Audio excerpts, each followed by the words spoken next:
This spring, thousands of Wisconsin children will close their kindergarten chapter and move on to first grade. For most, it's an ordinary milestone, but this kindergarten class includes kids born in early 2020, the ones who had their first milestones in an uncertain world. Dana Fulton is digging deeper into the challenges and opportunities that come with the COVID class and what their first year of school is teaching us about how a generation can weather a storm. You draw the eyes. Nell Lawrence is like any kindergartner you've seen before, until you ask her about her birthday. Yeah, she's a 2020 baby. She was born just a couple weeks before before COVID shut down. A time when parents like Nell's mom, Stephanie, suddenly became teachers, caregivers, and essential workers. But it was still, hi buddy, still a little bit scary, like seeing all the crazy headlines and stuff while I was, just holding teeny tiny new baby. Tiny new babies who were heavily impacted by the world, even if they didn't know what was happening. Stephanie says she was lucky. They were able to hunker down and wait it out. But she knows her experience was the exception, not the rule. We were all kind of in the same storm with the COVID-19 pandemic, but different families had different kinds of boats.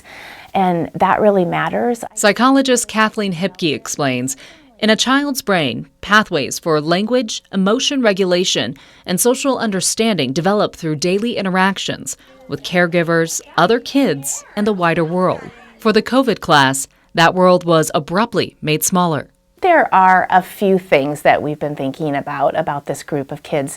One is there was just a lot of disruption to the early care and education environments. A Brown University study highlighted the results of those disruptions.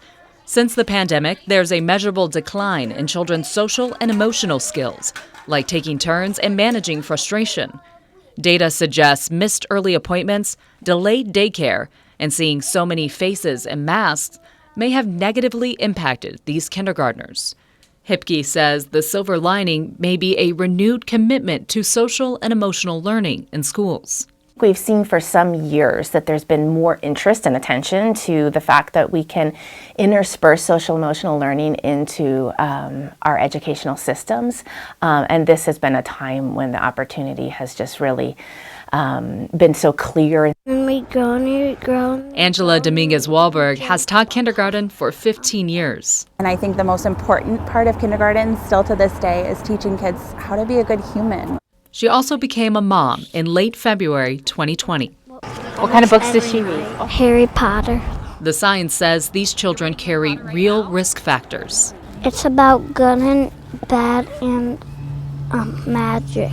It also says kids carry a bit of magic, real resilience. What happens next might depend less on the world they were born into and more on what they're given from here. I think they are going to pleasantly surprise us. Reporting in Madison, I'm Dana Fulton.